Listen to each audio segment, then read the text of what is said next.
Thank you very much. First of all, I would like to say that nowadays, in the conditions of long time war, it is very important to support the connection between the scientists, between the Ukrainian scientists and European scientists. So let's start. I would like to represent our approach, the thermodynamic prediction for creation of novel environment biotechnology. And I represent simultaneously the Polish University of Opole and the Bolotny Institute of Microbiology and Virology, National Academy of Science of Ukraine.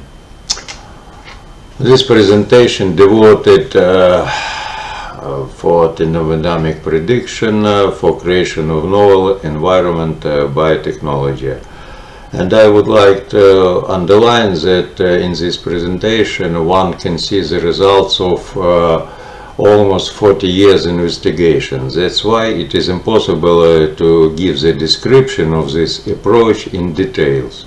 And I will give only the short description of our approach for creation of novel biotechnologies. We will consider four classes of toxicants. First, natural, solid and liquid organic waste, such as food waste, toxic filtrate, and so on. The second, soluble compounds of toxic metals, then soluble compounds of radionuclides, and finally xenobiotics, that means synthetic organic compounds such as phenol, hazardous, nitrochloroaromatic compounds, and so on. Thermodynamic prediction allows to choose effective chemical and biochemical detoxification reaction and based on them create industrial, environmental and bioenergy technologies. On the basis of thermodynamic prediction, one can choose the optimal reaction for detoxification of these dangerous compounds.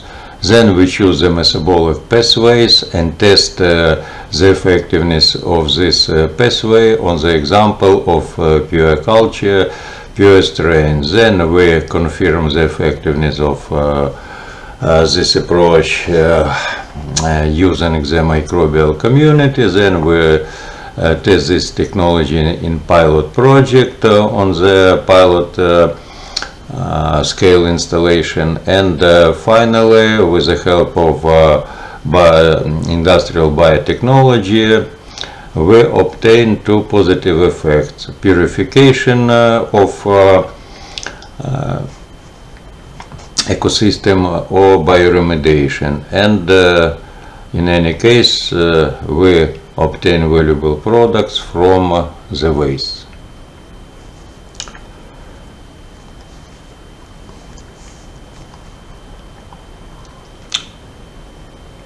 Our strategic approach really it is a sequential detoxification of organic waste, metal containing and radioactive wastewater with obtaining valuable products such as gaseous energy carriers, hydrogen, methane, and solid fuel from unfermented organic rest, lignin cellulose rest, then electricity of with the help of fuel cells, metal concentrate, and pure water. And here you can see that toxic compounds marked red color and final suitable products marked blue color. For prediction, we applied Pourbaix diagrams. That means graphical presentation of redox potential pH thermodynamic equilibrium state of compound electrolyte system. Our strategy, combination of thermodynamic prediction and microbial metabolism to obtain desired effect. It means, for example, thermodynamic destabilization of chromate anion due to its microbial reduction to insoluble chromium hydroxide 3. Or another way, precipitation of soluble chromo 3 plus cation to insoluble chromo hydroxide due to pH increase. Next, very important, regularity. Microbial metabolism is possible only in the zone of the thermodynamic stability of water. The upper limit of stability is a reversible reaction of water oxidation with a potential plus 814 millivolts. The low limit of reaction is reaction of proton reduction to molecular hydrogen with a potential minus 415 millivolts. If the potential exceeds plus 814 millivolts, oxygen of water will be oxidized to molecular oxygen and potential will return to initial plus 814 millivolts. And similarly, if the potential is lower than minus 415 millivolts, proton will be reduced to the molecular hydrogen and the potential will return to initial minus 415 millivolts. That's why metabolism permissible only in the diapason of redox potential from plus 814 millivolts to minus 415 millivolts. And obviously that this is the redox zone of all possible catabolic reaction with the help of microorganisms. In reactions of reductive detoxification, all toxicants serve as artificial acceptors of electrons. The reduction of polymers and xenobiotics leads to their degradation to molecular hydrogen, methane and carbon dioxide, and metals and radionuclides are reduced to insoluble, and that's why non-toxic compounds. To achieve reductive zone, it is enough to meet only three conditions. There are watering of the system for isolation from oxygen, the presence of organic substrate and active microbiome. And due to this, the redox potential reduced from aerobic condition plus 200 millivolts to minus deep 380 millivolts. Let's consider the degradation of natural solid and liquid organic waste. Obvious that landfills are the main sources of catastrophic pollution of the biosphere with a wide range of gaseous and liquid toxicants.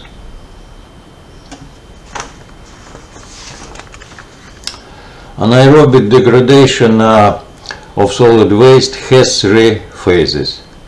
The first is actual degradation, depolymerization of solid waste due to hydrolysis.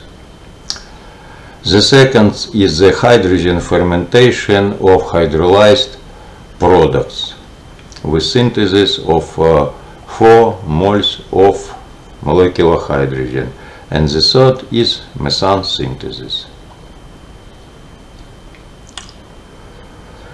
It is obvious on the basis of the thermodynamic calculation that methane fermentation is an energy, biotechnological and environmental nonsense. Indeed, during hydrogen fermentation, polymer degradation takes only 3 days, and from 1 mole of substrate, 4 moles of environmentally friendly energy carriers hydrogen are synthesized. In contrast, methane fermentation requires 30 days, and from 4 moles of hydrogen, only 1 mole of methane is synthesized. Finally, methane is a precursor of the greenhouse gas carbon dioxide. Thermodynamic prediction allows to optimize hydrogen fermentation. Optimal conditions for the fermentation are pH equal 7 and anaerobic, deep anaerobic redox potential minus 400 and 15 millivolts. However, during fermentation a significant change in pH occurs, which causes a significant deviation from the optimal redox potential minus 415 millivolts. Really, in the case of the fermentation of sugars, polymers of sugars, we obtain the acidification and the shift of pH from 7 to 4. Contradictionary in the fermentation of amino acids, we obtain the alkalinization of medium and the increase of pH index to 10. In both cases, we have the strong deviation of pH very far from the optimal. Therefore, to optimize hydrogen fermentation, we applied the aerobic microorganism as bioreductants to create anaerobic condition due to oxygen consumption and next decrease of redox potential in deep anaerobic zones to minus 200, minus 400 millivolts.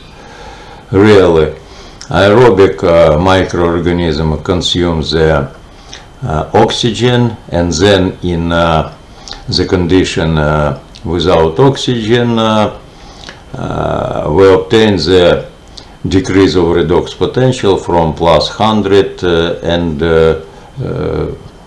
plus 100 millivolts to minus 415 millivolts. So for regulation of conditions for fermentation, we use aerobes as bioreductant for growth of anaerobes. And to regulate of pH, we applied the compensation of acids and alkaline condition due to the neutralization. And finally, mass exchange regulation. That means the compensation of local inhibition of hydrolysis by metabolites on the surface of solid particles of waste. And this regulation of hydrogen fermentation allows the complete degradation of potatoes as a model substrate in just 3 days with hydrogen concentrate reaching 50%. To accelerate fermentation, we applied granular microbial preparation, or GMP. The granules of GMP consist of concentrated microorganisms and substrates necessary for their growth. The best confirmation of effectiveness of our biotechnologies was its testing in Antarctica in extreme conditions. Within only 5 days, the mass of solid waste decreased in 110 times.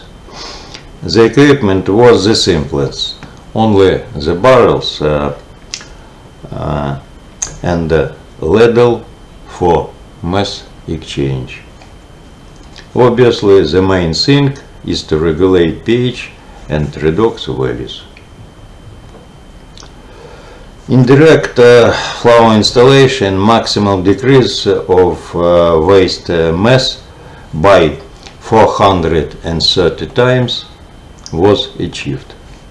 It is obvious that decrease in particle size lead to an increase in the degradation by 530 times in comparison with sugar beets with the size of particles 2.5 centimeters. In our industrial bioreactor, solid waste were fermented in 3 days, a 95-fold reduction in mass and hydrogen yield of 50 liters of hydrogen. Our fermentation rates are much better than those of industrial biotechnology. For example, the time of fermentation in our technology was only 3 days, and industrial based technologies it need 30 days, and mass degradation we obtain in 95 times, and industrial technologies only 20 times, and so on.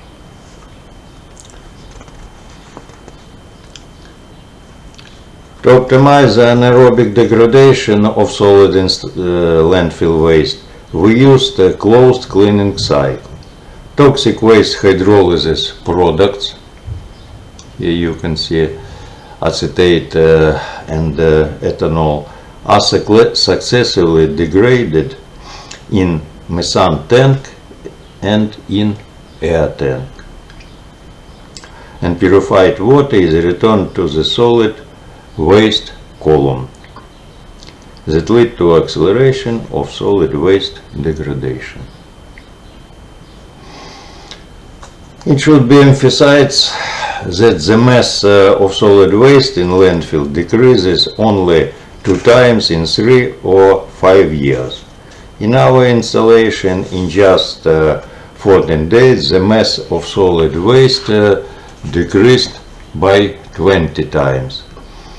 And from each kilogram of solid waste were obtained 27 liters of hydrogen and 12 liters of methane. The content of soluble organics in filtrate was decreased by 100 times, from 2000 ppm only to 20 ppm of total carbon, and from each liter of filtrate 1 liter of methane was obtained. Next, let's consider the microbial interaction with soluble compounds of toxic metals.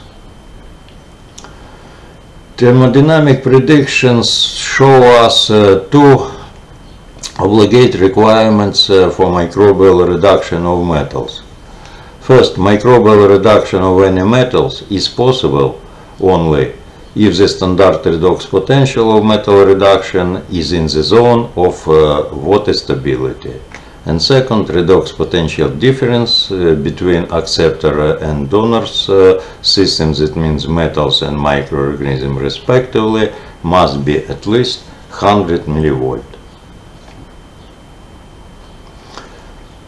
Here the water stability zone is indicated by blue lines A and B. Reaction with the potential for metal reduction outside of the water stability zone are indicated in red, and therefore they are inaccessible for microorganisms. And among permissible reactions, only one, it is highlighted in green, leads to reductive precipitation and detoxification of chromium-6 in the form of the chromose 3 hydroxide. According with this regularity, we divided all metals into two groups. In first group, here you can see, the redox potential of metals are outside of the water stability zone, so they inaccessible for microorganisms. In the second group, the redox potential of metal reduction are within the water stability zone, and therefore microorganism can reduce them.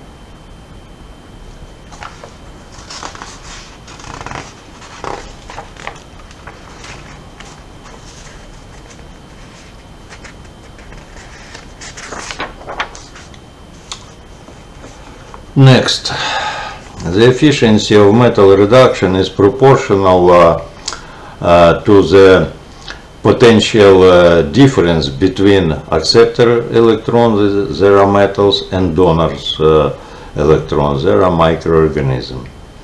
That is why low potential obligate anaerobes are most effective in metals reduction. Here you can see the large difference between the potential of anaerobic microorganism minus 415 millivolts and high potential of chromate. This difference equal 969 millivolts. Contradictionary to this, the redox potential between the cytochromes of facultative anaerobic bacteria and chromate is only 355 millivolts. That's why the efficiency of chromate reduction by obligate anaerobes is 3 times higher than that of facultative anaerobes.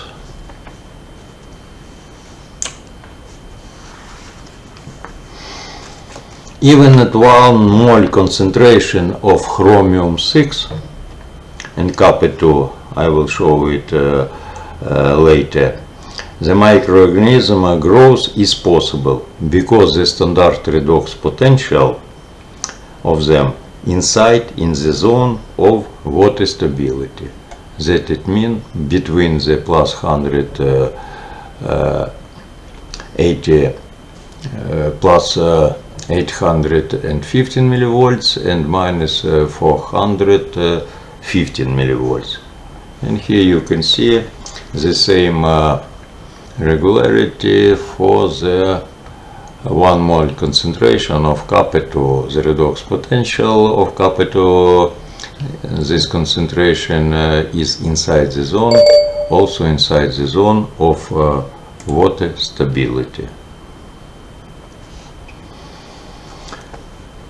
And here you can see the growth of microorganism at a concentration of chromium-6, 1 liter per mole, and its reductive precipitation. Here you can see the growth of isolated strain and the concentration of 1 mole of chromo-6, and below color it is evidence of reduction of chromate to insoluble chromose hydroxide with blue color. And on the right side you can see the precipitation of 5000 ppm of chromo-6 due to the applying of granulated microbial preparation. And also the growth and accumulation of kappa in its concentration 1 mole per liter, that means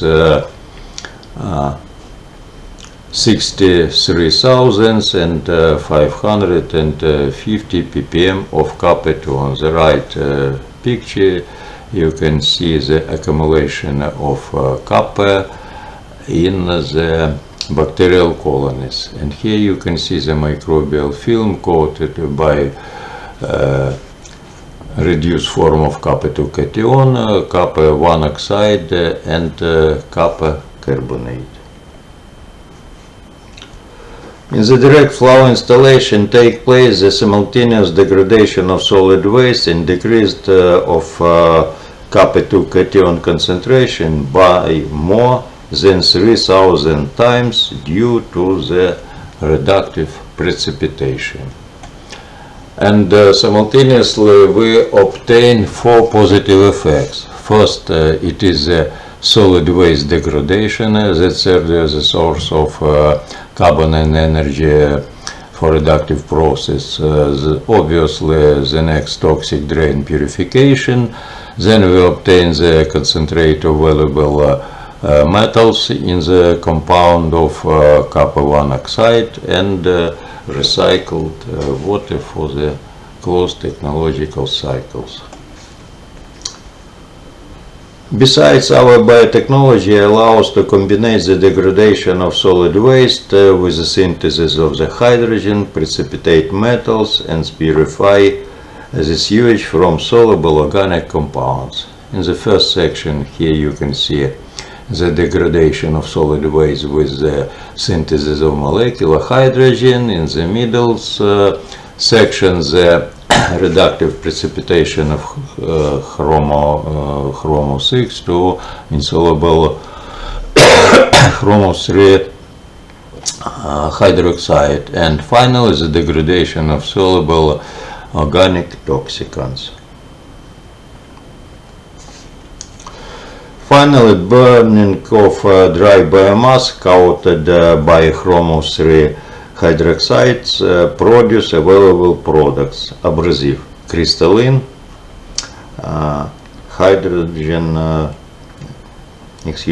crystalline chromo-3 oxide. Next, stereochemical analogy of macroelements of metals. Stereochemical analogy is a phenomenon of equality or closeness of ion size. Stereochemical analogies includes both macroelements that are beneficial for microorganisms as well as toxic metals. Here you can see the equality of ionic radius of magnesium and kappa-2 and the equality of ionic radius of sulfate and phosphate anion macroelements suitable for microorganisms, and toxic chromate. The ionic radius is equal 0.3 nanometers. As a result of stoichiometric analogy, metals together with macroelements are actively transported into cells and then interact with a microorganism, for example, in such sequence. First it is sorption. It means the mechanism of substitution of magnesium by kappa in the cells of bacteria. Next, precipitation of metals by metabolites in the form, for example, of insoluble kappa sulfide and kappa carbonate. And finally, reductive precipitation, kappa-2 cation to insoluble kappa-1 oxide.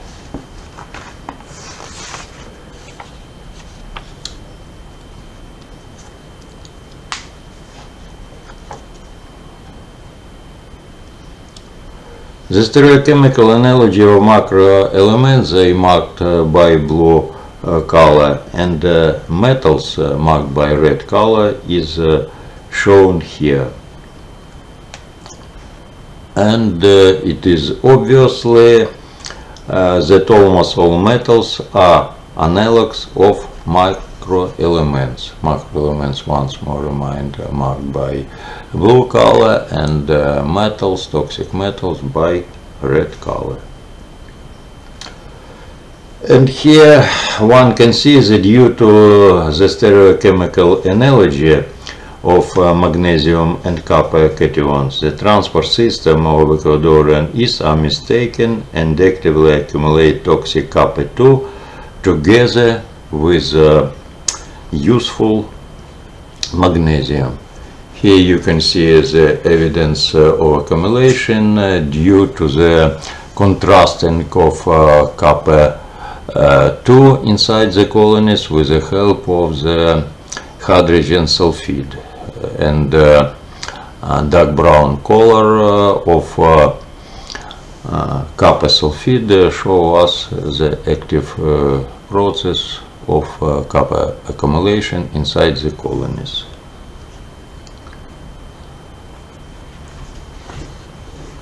Next, microbial interaction with the soluble compounds of radionuclides. There are three most important pathways of radionuclides detoxification. First of all, it is reductive precipitation, for example, uranium-6 to uranium-4 oxide insoluble. Then precipitation due to pH shift in alkaline zone, on example of strontium 2 plus cation, which give us carbonate of strontium in insoluble, it is insoluble form. And finally, accumulation in cells due to the stereochemical analogy of macro elements and radionuclides. For example, stereochemical analogy of calcium cation and strontium.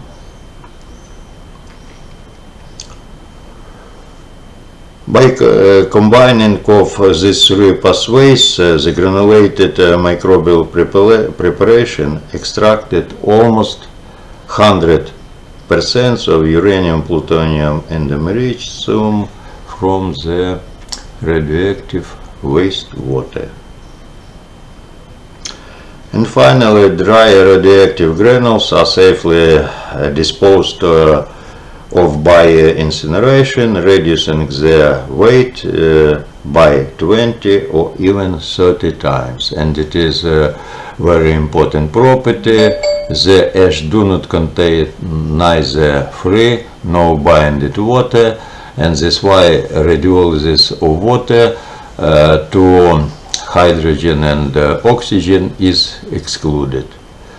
So that's why ash is suitable for long time storage in ceramic containers.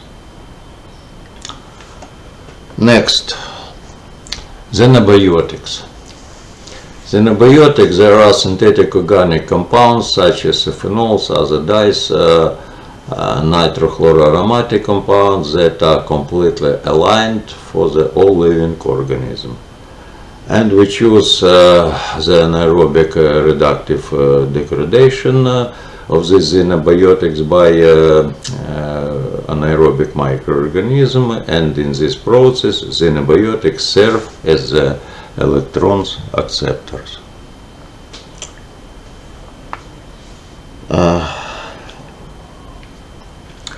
The most effective pathway of xenobiotic detoxification is the reductive degradation. That means they are used by microorganisms as electron acceptors. And here one can see the sequence of reductive reaction. Reduction of unsaturated bonds inside of the aromatic ring, then due to this the destabilization of these compounds, and finally degradation to non-toxic products such as carbon dioxide, methane, and so on. And here you can see the two examples of successful reductive degradation of paranitrochlorobenzene and other dyes. The Ecuadorian strains isolated from Andes cliffs on the height of 4 kilometers very fast degrade the nitrochlorobenzene only within 3 days, and we confirm the reductive pathways of their degradation.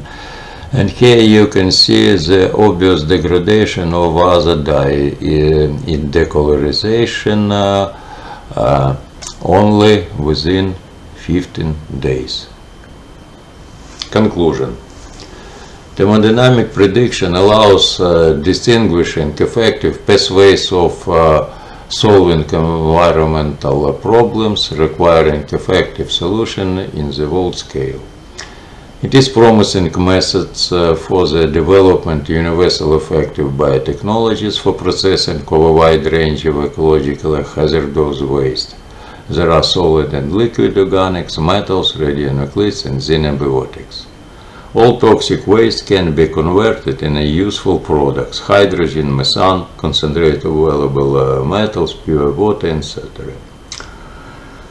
And the theoretical basis of environmental biotechnologies developed by us are promising for their industrial implementation to prevent pollution of environment with the 4 types of hazardous waste and bioremediation of contaminated ecosystems. Here you can see our team, and thank you very much for your attention, and we are ready for the collaboration. Once more, thank you very much for your attention.